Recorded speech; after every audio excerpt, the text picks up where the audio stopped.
Hello दोस्तों, नमस्कार। स्वागत है आपका सक्सेस इन हिंदी अकेडमी में। देखिए बच्चों, आज हम पढ़ेंगे मन्नू भंडारी के बारे में। और ये है आपके आरो भाग 1 यानी 11वीं की जो पुस्तक है आपकी एनसीईआरटी की, उससे पढ़ेंगे। और आपकी जानकारी के लिए मैं बता दूं, अगर आप पहली बार तैयारी कर रहे हैं तो ये आपके एचटेट पीजीटी हिंदी, इसके साथ ही एचपीएससी पीजीटी जो आपका स्क्रीनिंग पेपर होगा सब्जेक्टिव एग्जाम के लिए बहुत ही महत्वपूर्ण है। इसके साथ अगर आप किसी भी परीक्षा की आप तैयारी कर रहे हो जिसमें एनसीईआरटी पूछा जाता है, एनसीईआरटी जिसमें 11वीं और 12वीं की जो पुस्तकें हैं, तो ये वीडियो आपके लिए बहुत ही महत्वपूर्ण रहने वाली है। अगर आप ईएमआरएस की तैयारी कर रहे हैं या टीजीटी पीजीटी डी++ की तैयारी करें तो मैं जल्दी ही वहाँ पर भी आपकी क्लास शुरू करने वाली हूँ, यानी उस पाठ्यक्रम की भी तैयारी शुरू करने वाली हूँ। और ये जानकर आपको बेहद खुशी होगी कि ये संपूर्ण पाठ्यक्रम हम निःशुल्क रूप से कर रहे हैं, यानी आपका कोई चार्ज नहीं लगेगा। 0 से लेकर 100 तक तैयारी करवा रही हूँ। बड़े ही ईमानदारी के साथ कोई भी आपका उपविषय नहीं छोड़ा जाएगा, जिसको आप बोलते हो टॉपिक, और टॉपिक को हिंदी में आप सभी जानते उपविषय बोलते हैं।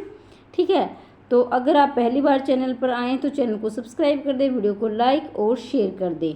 ठीक है, तो मैं शुरुआत करती हूँ बगैर आपका समय गवाए। लोकप्रियता कभी भी रचना का मानक नहीं बन सकती है। असली मानक तो होता है रचना का दायित्व, उसके सरोकार, उसकी जीवन दृष्टि। एक कहानी यह भी, तो ऐसा आप सभी जानते हैं। एक कहानी ये भी इनकी क्या है, आत्मकथा है, और उनसे ये लाइनें उठाई गई हैं। ठीक है, अब देखिए बच्चों, आपकी जो एनसीईआरटी में बेहद ही कम तथ्य दिए गए हैं। ठीक है, तो मैंने ये सोचा है अगर आपका चयन पक्का करवाना है, यानी मैं क्या करूँगी, आप खुद करोगे, आपकी मेहनत करवाएगी। अगर आपको मेहनत से और ईमानदारी के साथ ये तैयारी करनी है और अपना चयन पक्का करना है, तो सिर्फ एनसीईआरटी के भरोसे आप नहीं रहोगे। मैं ये नहीं कह रही कि आप उसकी तैयारी न करें, उसकी तैयारी के साथ साथ आपको एक्स्ट्रा तथ्य भी जुटाने पड़ेंगे, यानी आप औरों से बेहतर लिखेंगे तभी आपको ज़्यादा से ज़्यादा नंबर मिलेंगे। और अगर आपको ज़्यादा नंबर चाहिए तो फिर आपको गहनता से, गंभीरता से तैयारी करनी पड़ेगी, और वो मैं आपकी तैयारी करवाऊंगी, क्योंकि मैं इधर उधर बहुत सी किताबें पढ़कर आपके लिए तथ्य लेकर आती हूँ। और आप भी ईमानदारी से तैयारी कर रहे हो और अपना चयन पक्का करना है, तो आप औरों से ज़्यादा मेहनत कीजिए। ठीक है, अब मैं शुरुआत करती हूँ। आपको स्क्रीन पर खुद ही पता चल जाएगा कि मैंने कौन से तथ्य आपको एक्स्ट्रा दिए हैं जो कि एनसीईआरटी ने नहीं दिए हैं।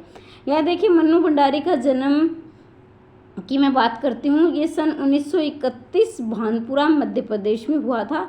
तो मैंने इसमें एक्स्ट्रा जो लाइनें जोड़ी हैं वो 3 अप्रैल इसमें नहीं दिया था। ये आपको पेन से मेरी लिखाई भी दिखाई दे रही होगी। 3 अप्रैल 1931 भानपुरा मध्य प्रदेश में हुआ था।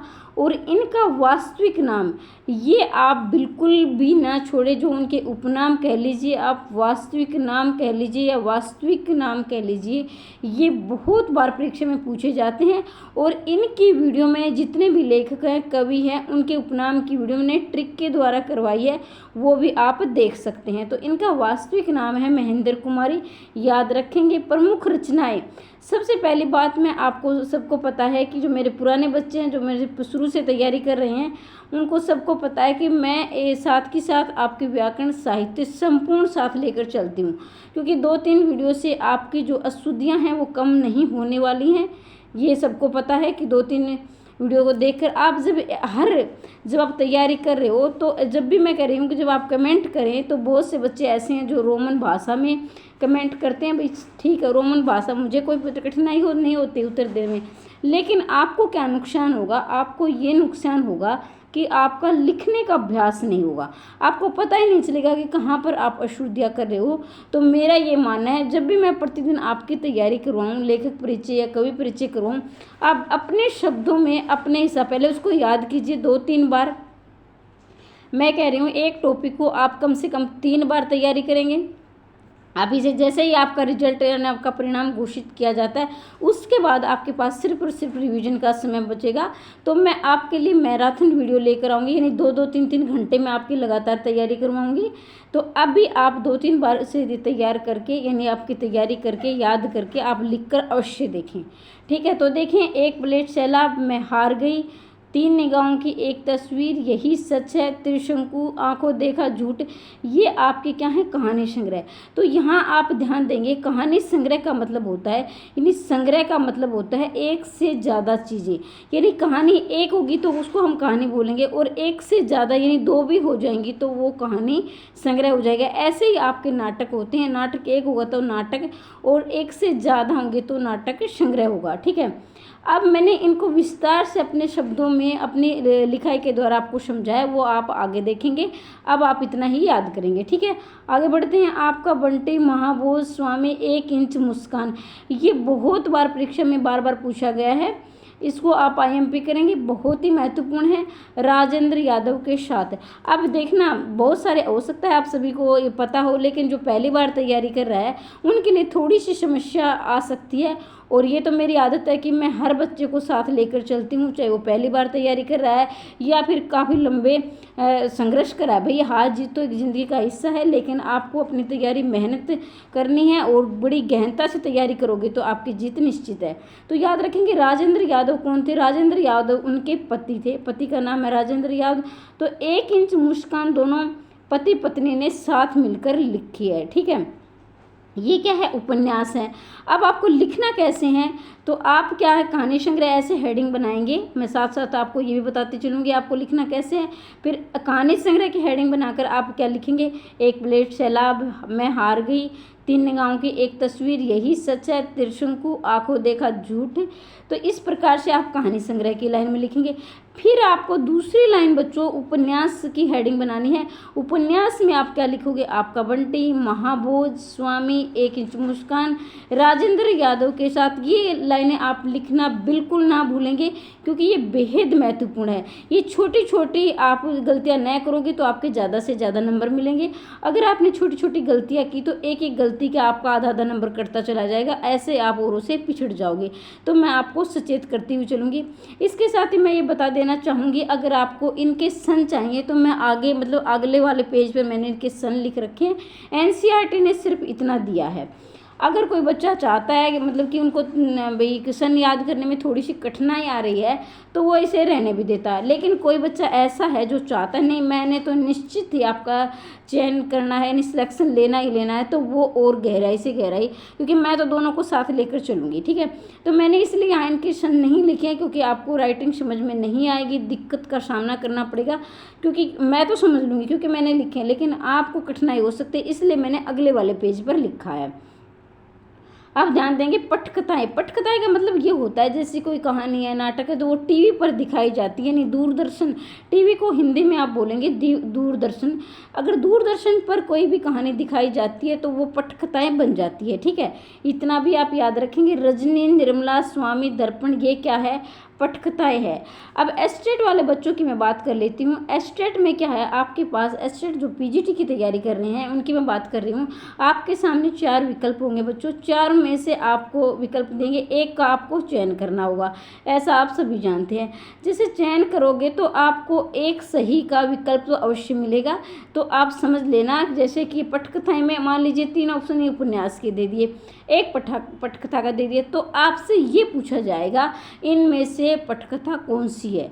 तो आप याद रखेंगे इनकी पटकथाएं कितनी है, 4 हैं, जिसमें है रजनी है, निर्मला है, स्वामी है, दर्पण है, जिसमें 2 तो आपकी महिलाओं के नाम ही देख लीजिए, रजनी, निर्मला, स्वामी, दर्पण, ठीक है।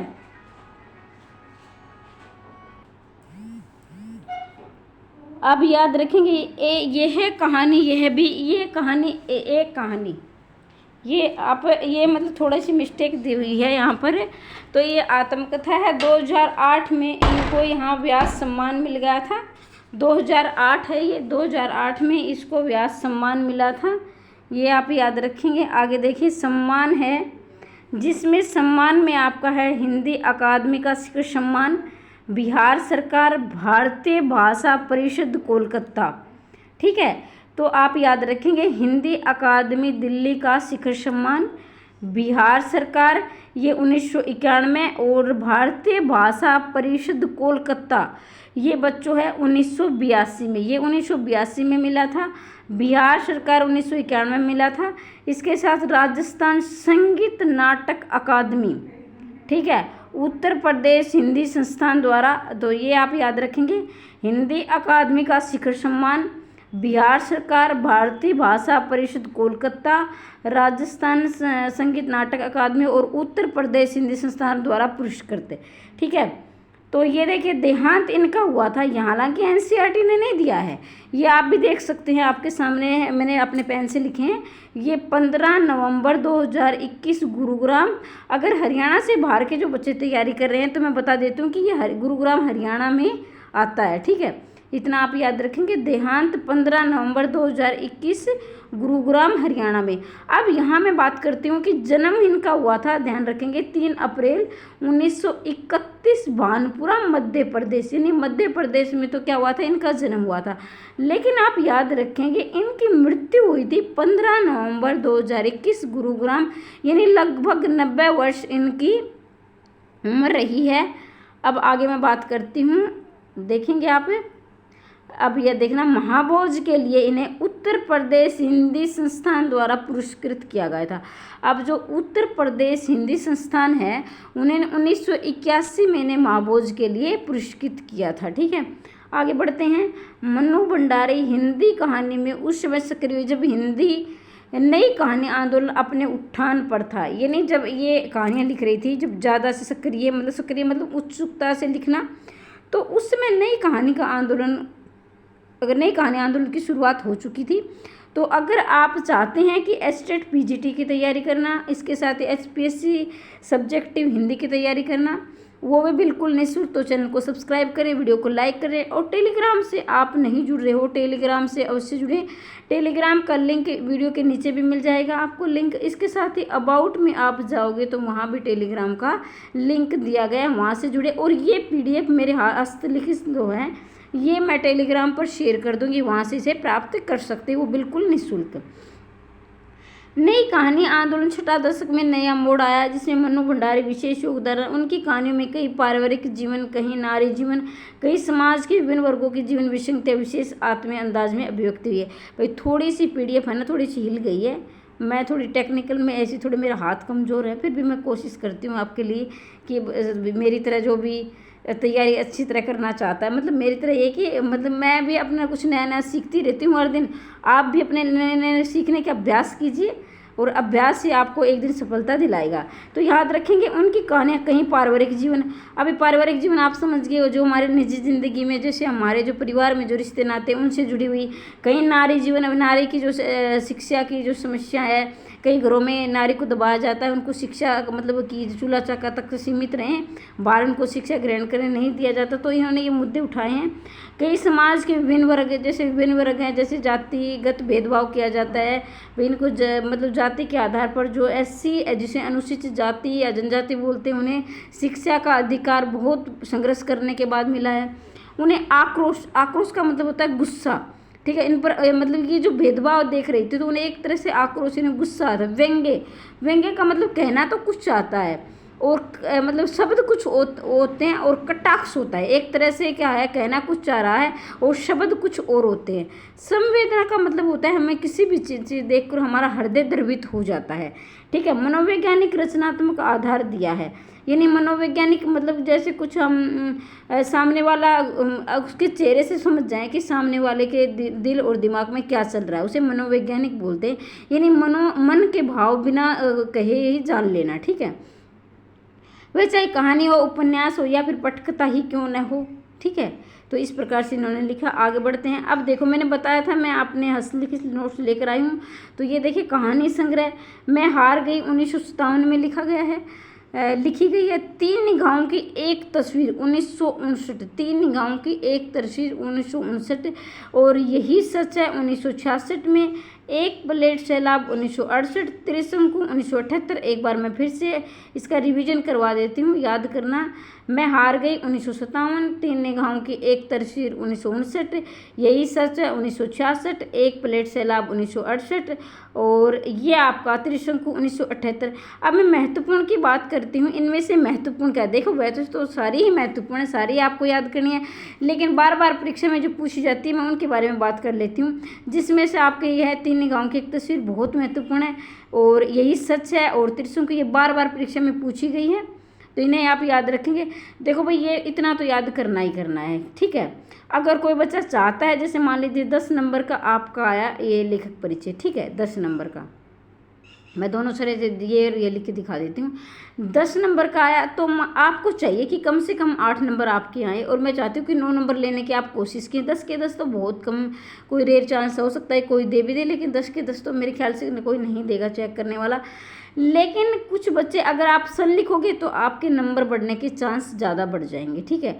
अगर आप नहीं भी लिखोगे, हालांकि आपका प्रश्न गलत नहीं होगा, लेकिन यह है फ़र्क है कि आपको नंबर कम मिलेंगे।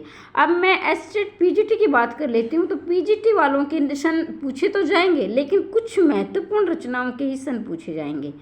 जो महत्वपूर्ण रचना है उनके सन पूछे जाएंगे। बाकी आप महत्वपूर्ण रचनाओं के सन याद कर सकते हैं, क्योंकि मैंने आपको बता दिया है, क्योंकि ये मेरा जो निजी ज़िंदगी का जो एक्सपीरियंस है वो बोल रहा है। और इसके साथ ये रचनाएं तो आप बिल्कुल नहीं छोड़ेंगे। स्टेट की मैं बात करती हूँ तो ये तो आपको याद करनी पड़ेंगी, ठीक है। अब आगे बढ़ते हैं। आप यहाँ मन्नू जी के द्वारा लिखित एक पटकथा पढ़ने जा रहे हैं, ठीक है। जो रजनी है आपका, जो रजनी पटकथा है आपकी आरो भाग 1, यानी जो आपकी 11वीं की पुस्तक है एनसीईआरटी की, उसमें रजनी क्या है ये आपके पास विकल्प होंगे। एस्टेट की मैं बात करती हूँ, जिसमें दिया होगा पटकथा है, संस्मरण है, कहानी है, उपन्यास है, मतलब कुछ भी आएगा, लेकिन उसमें आपको एक ऑप्शन पटकथा का मिलेगा ही मिलेगा, क्योंकि ये तो इसका उत्तर ही है। तो आपको पटकथा याद रखना पड़ेगा। रजनी क्या है, एक पटकथा है, ठीक है। आगे बढ़ते हैं। पटकथा यानी पट या स्क्रीन के लिए लिखी गई वह कथा जो रचित पटल फिल्म का स्क्रीन के लिए भी हो सकती है, टेलीविज़न के लिए भी। तो ये मैं पहले ही बता चुकी हूँ, जो टेलीविज़न पर दिखाया जाए, जो दूरदर्शन पर दिखाया जाए, स्क्रीन पर दिखाया जाए, उसे क्या कहते हैं, पटकथा। आप फिल्म लिखना देख लीजिए, बहुत सारे बच्चे फिल्म लिखकर ऐसे छोड़ देते हैं। तो बच्चों ये नुक्ता चिन्ह है, ये अवश्य आएगा। मैं आप सबको पता है, जो पुराने वाले बच्चे जानते हैं कि मैं आपको साथ के साथ शुद्ध लिखना भी मतलब आपका ध्यान आकर्षित करवाती रहती हूँ कि यहाँ आप गलती नहीं करेंगे। मूल बात यह है कि जिस तरह से मंच पर खेलने के नाटक लिखे जाते हैं, उसी तरह कैमरे से फिल्माए जाने के लिए पटकथा लिखी जाती है। कहने का अभिप्राय ये है, ध्यान देंगे आप। जैसे मान लीजिए नाटक है, अब नाटक लिखा किस लिए जाता है, क्योंकि उसे मतलब मंच पर दिखाया जाता है, ठीक है, मंच पर दर्शाया जाता है, तभी तो नाटक लिखने का उद्देश्य पूर्ण होता है।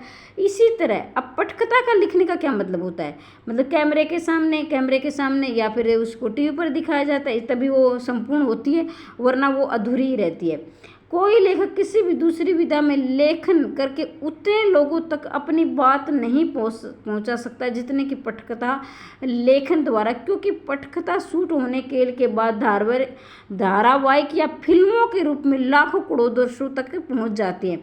तो ये ऐसा आप सभी जानते हैं भाई, आजकल क्या है, टेक्निकल का ज़माना है।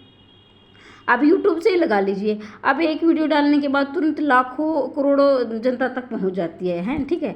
लेकिन हम किसी को मतलब एक को अगर हमने पुस्तक में लिख दी, पुस्तक में ज़रूरी तो नहीं कि सब हर जो पाठक पुस्तक पढ़ने का शौकीन हो, कुछ जैसे कुछ पढ़ेंगे तो उसी को हम मतलब दिखा सकेंगे।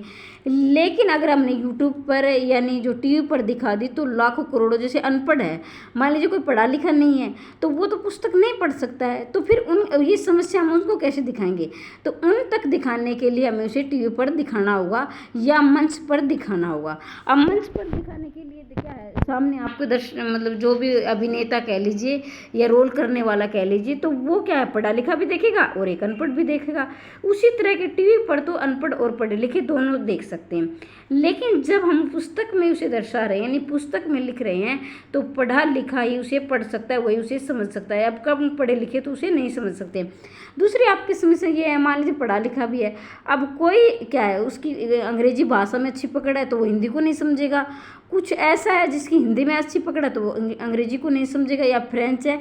तो बहुत सारी, यानी हमारे जो संविधान में 22 भाषाओं को दर्जा दिया गया है, तो हर एक की अपनी भाषा में पकड़ होती है। अब 22 की 22 भाषाओं में क्या है, साहित्य लिखा गया है। अब 22 की 22 भाषाएं सबको आती हो ऐसा जरूरी नहीं है। तो आप समझ गए होंगे मैं क्या कहना चाहती हूँ। लोकप्रियता के चलते ही पटकथा लेखन के लेखकों की पर्याप्त रुझान हुआ है। इन पत्र पत्रिकाओं का पुस्तकों में भी पटकथाएं छपने लगी है। अब क्या है, जैसे मान ले पटकथा हम दिखानी है, मतलब टीवी पे दिखानी है हमें, तो क्या है कि तुरंत थोड़ी ना टीवी पे हम दिखा देंगे, पहले तो क्या हम उसे लिखेंगे, यानी पत्र पत्रिका में या पुस्तक लिखेंगे, फिर उसको पढ़ के देखेंगे, हाँ भाई टीवी पर दर्शाई जा सकती है, कितना इसमें समय लगेगा। अब पटकथा उसमें समय भी तो निश्चित होते हैं, जैसे आपके नाटक है, अब नाटक में आपने पढ़ा है कि 30 से 40 मिनट का नाटक है, ठीक है। और रेडियो में तो क्या 15-20 मिनट का ही होता है रेडियो में, क्योंकि अगर रेडियो में हम नाटक दिखा रहे हैं तो उसमें सिर्फ श्रोता सुनता है। अब क्या 30 से 40 या कम से कम 15-20 मिनट का, यानी फिर इससे 30 से 40 मिनट का बढ़ जाता है तो श्रोता का ध्यान भंग हो जाता है, मतलब ध्यान, क्योंकि उसमें सीन नहीं दिखती ना, इसलिए। लेकिन अगर मैं टीवी की बात करती हूँ, टीवी में कितना भी लंबा हो सकता है, ठीक है, 1 घंटे का भी, 2 घंटे का, जैसे आप रोज़ का सीरियल देखते हैं कुछ, तो आगे क्या आएगा, तो ऐसे ऐसे भाई टीवी पर तो ज़्यादा भी, क्योंकि उसमें हमें सुन भी रहा है, दिख भी रहा है। तो आप समझ गए होंगे जो धारावाहिक हैं, पहले क्या होगा, पुस्तक में उसे हम लिखेंगे, फिर उसको टीवी पर दर्शाएंगे, ठीक है। रजनी पिछली सदी के 90 दशक का एक बहुचर्चित टीवी धारावाहिक रहा है।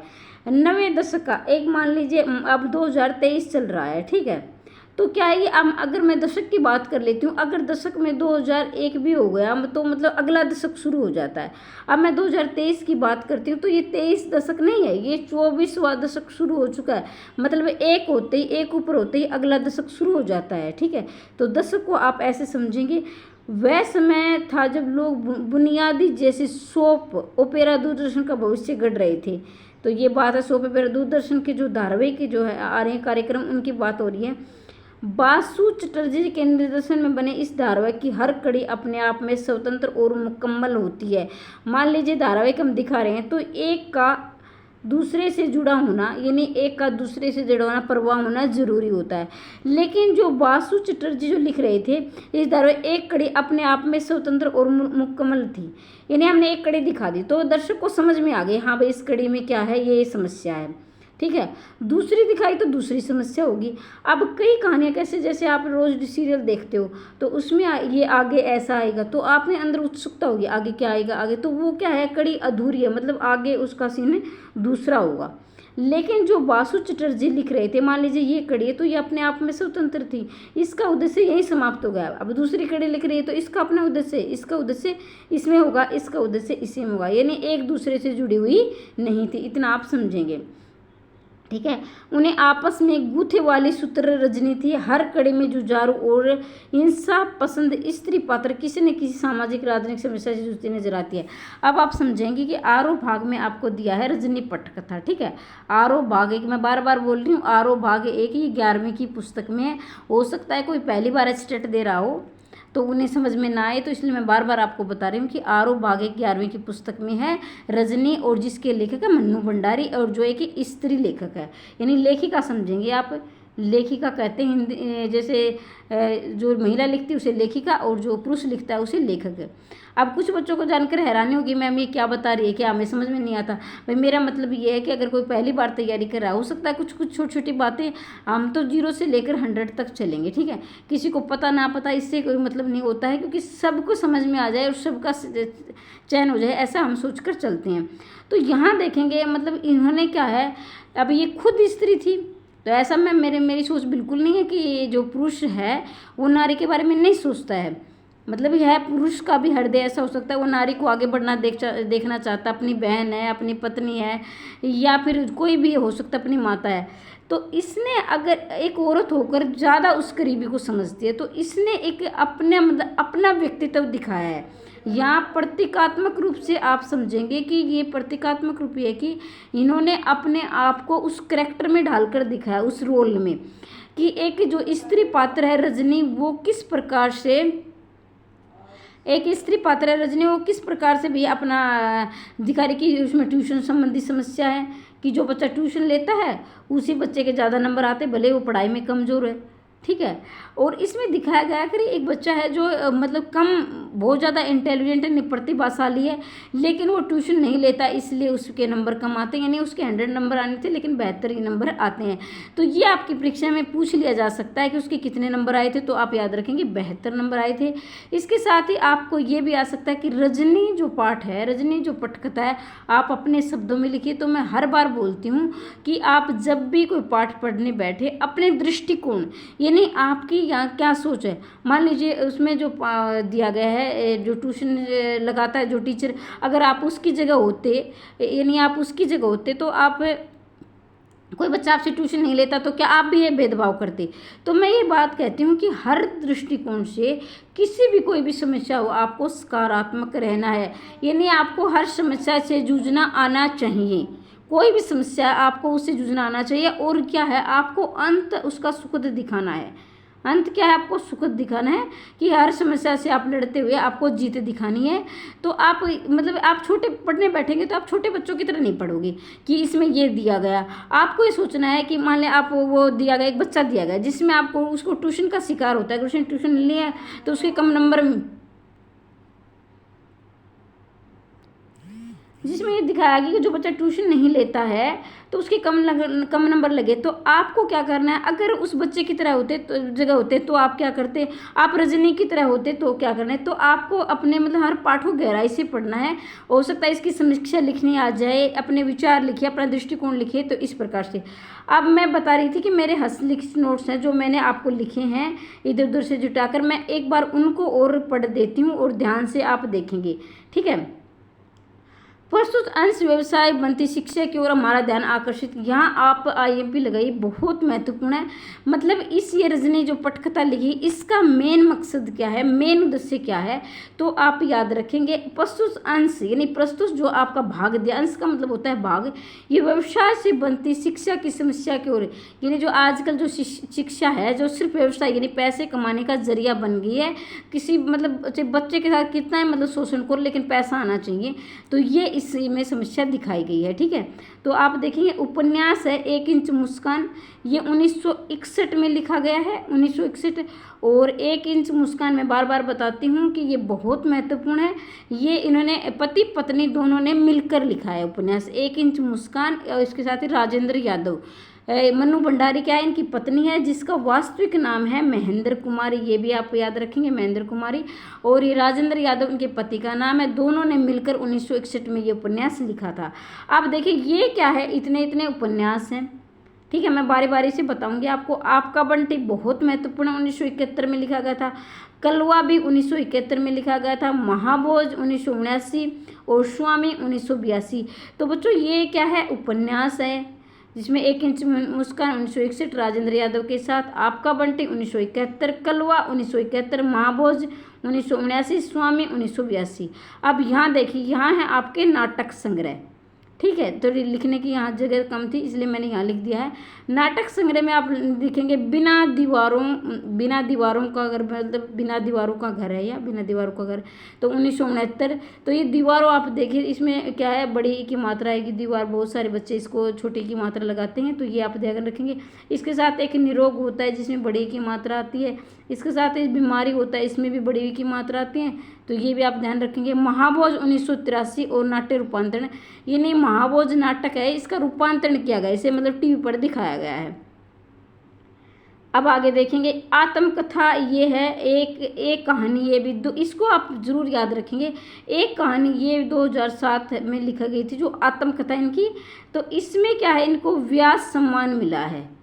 क्या है, व्यास सम्मान। ठीक है, व्यास सम्मान मिला है इनको। एक कहानी ये भी, और ये इनकी आत्मकथा का आप जानते हैं जो लेखक अपने बारे में खुद लिखता है।